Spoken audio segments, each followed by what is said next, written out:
Hello and welcome back. This is a lesson for English learners in grade 7 of primary school, one of the video lessons in the series School for Life. My name is Sanja Božinović and I'm your English teacher. Today's topic is again health and well-being, and today's lesson, healthy or sick. By the end of today's lesson you will be able to understand the poem when you read it, to evaluate the information about illness and being healthy, and to write a short text about your experience of being sick. We'll start with the definition of the word symptom. What is a symptom? How would you define it? And what are some symptoms that you are not healthy? What do you feel? Symptom is of an illness, of course, is something that you feel as something wrong with your body or your mind, a sign that you are not well. Now, try to remember some of the symptoms that you have heard, that you have felt, that you have heard of or you have felt in your life. The symptoms that you're not healthy, like for example, headache or high temperature. What else are the symptoms that you're not healthy? Not only headache and high temperature. You can pause the video and write your list of symptoms that you have already learned.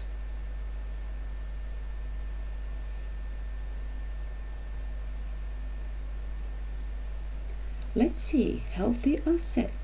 This is the answer garden QR code. QR code that will lead you to an exercise. That exercise is a list of words describing various health problems. So these are not the symptoms, but proper health problems, illnesses, like all children sometimes have the common cold, or many people now have the flu. Access the exercise, the answer garden, to see which of the health problems that you already know have been named there.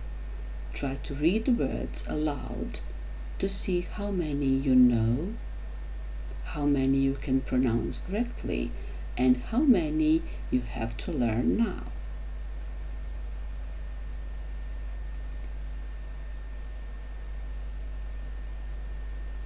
When you are sick, there are many things you can't do, depending on the sickness. What can't you do when you are sick? What are you not able to do when you are sick? Like, for example, when I'm sick, I can't go out. I stay at home. And you? Maybe you can't learn. Maybe you can't. You can pause the video and try to make a list of 3 things that come to your mind that you can't do when you're not feeling well. What can't you do?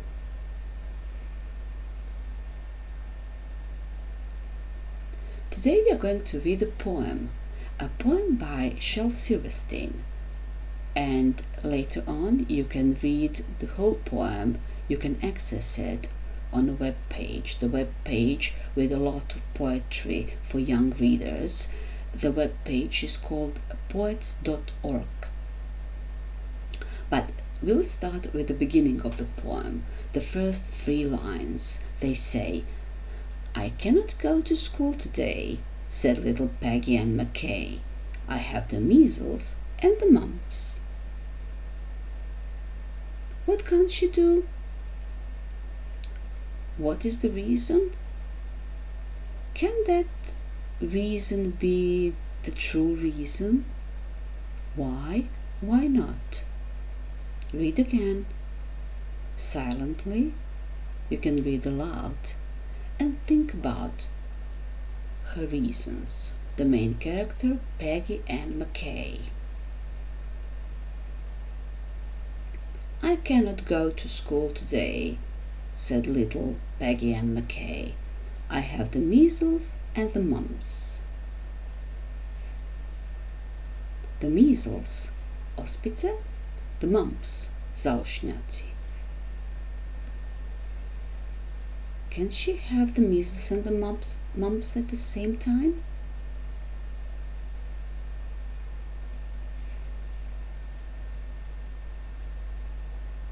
Shel Silverstein wrote a poem about a girl, Peggy Ann.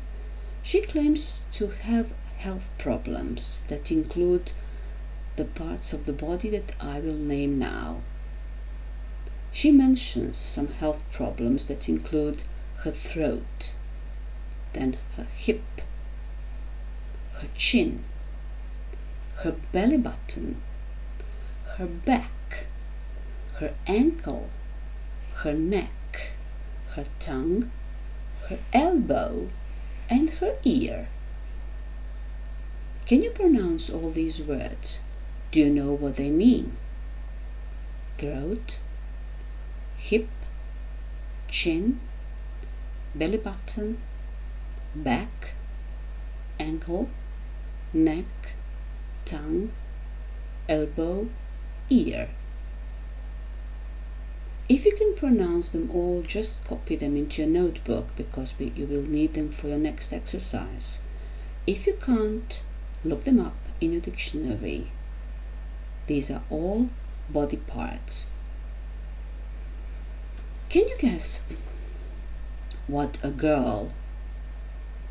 kind of problems a girl could have with her throat, with her hip?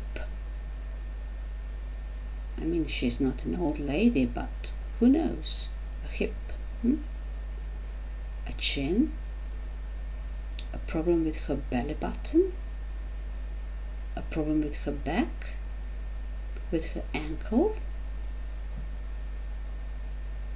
neck, tongue, a problem with her tongue, with her elbow, with her ear. I will give you an example. She has also a problem with her eye, with her right eye, and she says, I'm going blind in my right eye. Can you pause the video now and try to guess? Don't read yet. Try to guess what kind of problems she might have with these body parts. When you have guessed, you will read the poem and check.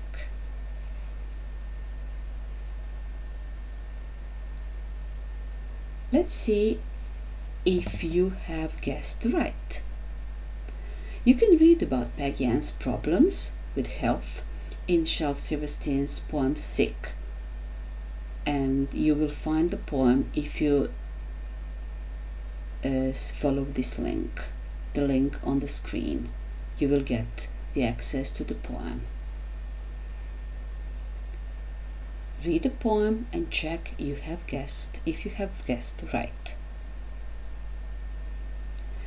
While you are reading the poem, find more words for health problems and copy them into your notebook. Add them to the list from the beginning of this lesson. So read the poem carefully, check if you were right, and find the words for health problems to add to your list.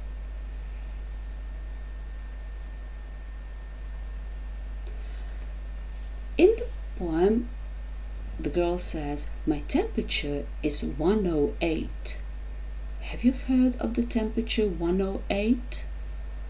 We usually have temperature up to 40, 41. That's very high. What's 108? 108. You are right. That's the difference between Fahrenheit and Celsius. And do you know how to convert? Do you know how high her temperature is? You can convert 108 into Celsius. How? First you subtract 32 from the Fahrenheit temperature, so that will be 108 minus 32. Then multiply this number by 5 and then divide by 9. How high is her temperature?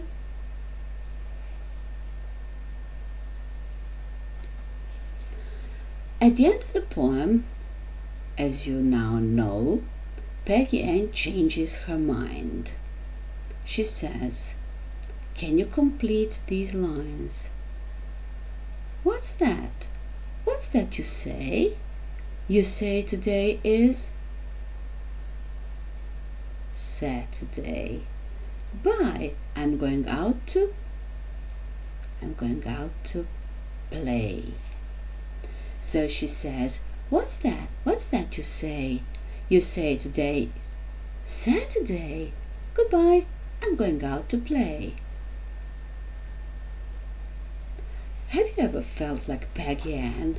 I mean, some students sometimes pretend to be sick on a work day if they don't want to go to school. Have you ever tried it? Or have you ever been so sick you couldn't go to school? Now try to think about some details of the first or the other situation, one or the other. Either you pretended and you didn't go, or you couldn't go to school for some reason. Think about what happened, what were your reasons, and how it all ended. You can make some notes. You will need them. You will need them for your main task. Your main task is writing. You will write text in 3 parts. The text should be 70 to 80 words long. In the first part, the introductory part, the beginning, you will describe the situation and the reasons for your behavior. Think of your experience of not going to school because either you were sick or you pretended because you didn't want to go to school. So in the first part, in the introductory part, you describe that situation, what happened. In the second part, in the middle part, you describe more, you say in more detail what really happened. What did you do? What did you try to do?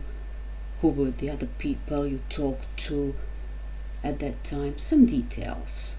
And then in the final part, in the conclusion, how did it end? What happened? Were there any consequences? So, when you write your text of 70 to 80 words, it should be in 3 parts, following these instructions: the introduction, the details, and the ending. In your text, mention at least one health problem. You should mention them more than one, but at least one health problem, and mention some body parts so that you use the vocabulary that you learned in this lesson. And then, of course, if you are writing about a past event, pay attention. It should be in simple past. If you know your verbs, you will do fine. And then when you finish writing, check your spelling and check your punctuation. This rubric will help you. So there are 3 things you should pay attention to: the topic, health problem or the one that you invented, and the organization into 3 parts. That's the first thing. Then the grammar, full sentences, simple past. Vocabulary, words that describe health problems and body parts should be included. If you follow this rubric, you can do an excellent job. If you're a poetry lover, I will give you one more task. You can write your own poem. And today we are going to learn how to write an acrostic poem. An acrostic poem is very easy to write. You think of a word, and you can think of a word from today's lesson. Any word that you liked. It can be a new word that you learned. Then what do? You spell out that word down the left side. And then Each letter of the word is the beginning of one line of the poem, and the whole poem describes something about that word. And that's your poem. I'm sure you'll enjoy it. If you would like to learn more, the same page where we found the poem, there are many more poems, and you can learn about the poet. And my message for the end: keep calm, read poetry, and stay healthy.